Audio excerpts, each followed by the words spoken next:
क्या आपने कभी सोचा है, क्या ऐसा भी दिन आया था जब स्वयं भगवान को किसी के आगे सिर झुकाना पड़ा? और अगर हाँ, तो कौन था वो जिसके आगे भगवान भी नतमस्तक हुए? यह कोई कल्पना नहीं, यह सत्य है।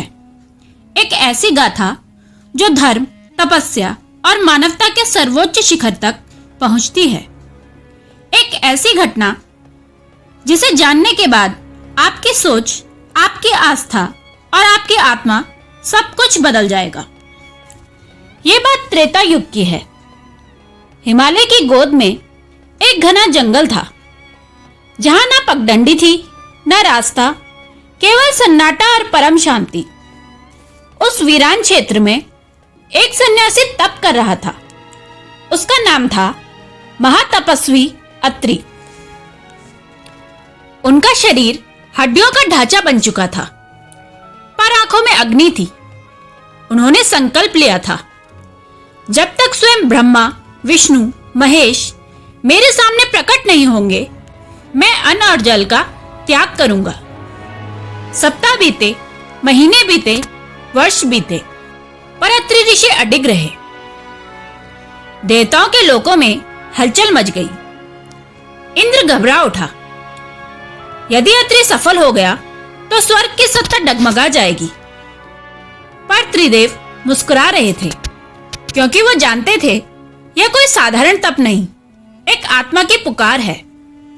अत्रि ऋषि की तप की परीक्षा लेने त्रिदेव स्वयं पृथ्वी पर उतरे, लेकिन सीधे रूप में नहीं। वो 3 अलग अलग साधुओं के रूप में आए और ऋषि अत्रि के पास पहुंचे। पहला साधु ब्रह्म रूप बोला, हे ऋषिवर, इतना कठिन तप क्यों कर रहे हो? क्या स्वर्ग चाहते हो? दूसरा साधु विष्णु रूप बोला, क्या मोक्ष चाहते हो? मैं दे सकता हूं, बस तप छोड़ दो।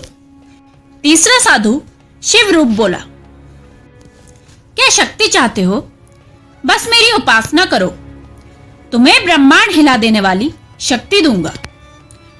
पर ऋषि मुस्कुराए, हे साधुओं, मैं ना स्वर्ग चाहता हूं, ना मोक्ष, ना शक्ति। मैं तो बस सत्य चाहता हूं, वो सत्य जो त्रिदेवों के हृदय में छिपा है। मैं उन्हें देखना चाहता हूं, साक्षात। अगर मेरी तपस्या सच्ची है तो वो जरूर आएंगे। त्रिदेव अपने रूप में प्रकट हुए। प्रकाश फूट पड़ा, आकाश से पुष्पों की वर्षा होने लगी। त्रिदेव बोले, ऋषिवर अत्रि, हम तुम्हारी तपस्या से प्रसन्न हैं, वर मांगो। अत्रि बोले, मुझे कोई वरदान नहीं चाहिए प्रभु, बस एक वर दीजिए कि जब तक इस पृथ्वी पर अज्ञान है, अधर्म है, तब तक आप मेरी संतान के रूप में जन्म ले और संसार को सत्य का मार्ग दिखाए। त्रिदेव अचंभित रह गए। यह कोई साधारण वर मांग नहीं थी, यह था धर्म की पुनः स्थापना का बीज। तभी देवी अनसुईया प्रकट हुई, अत्रि ऋषि की पत्नी। उनका तेज ऐसा था कि त्रिदेव की आंखें झुक गई।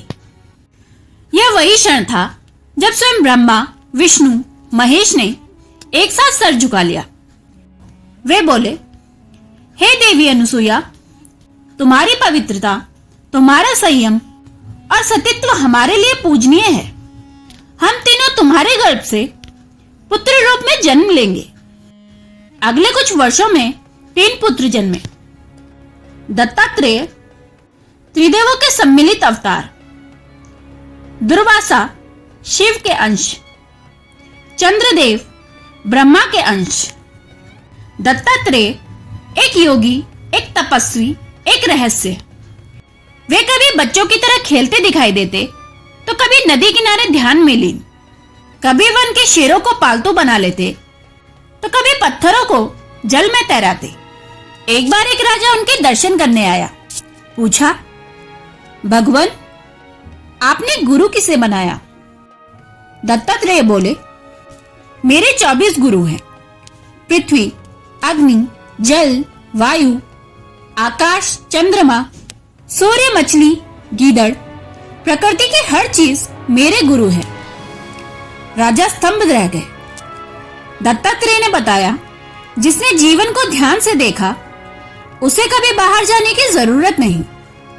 भगवान भीतर है और सिर झुकाना उसी को सीखना चाहिए जो अहंकार से भरा हो।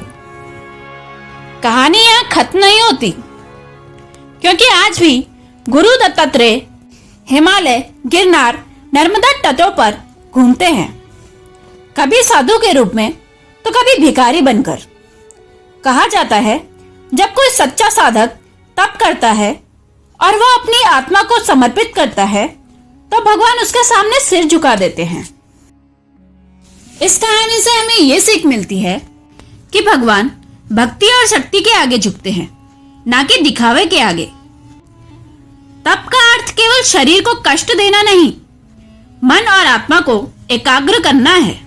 सच्चे साधक को कभी स्वर्ग, शक्ति, मोक्ष की चाह नहीं होती, वो केवल सत्य चाहता है। नारी शक्ति जब सतीत्व और संयम के साथ खड़ी हो तो ब्रह्मांड की सबसे बड़ी शक्ति बन जाती है। हर जीव, हर प्रकृति की वस्तु हमें कुछ सिखा सकती है, अगर हमारी दृष्टि जागृत हो। तो मित्रों, आपने सुना, जब भगवान ने भी सिर झुका लिया, क्योंकि जो सत्य, तप और भक्ति से डटा रहे वो भगवान को भी नमस्कार करवा सकता है। क्या आपके भीतर भी है ऐसा विश्वास? अगर हाँ, तो इस वीडियो को अंत तक देखने के लिए धन्यवाद और कमेंट में लिखिए जय दत्तात्रेय।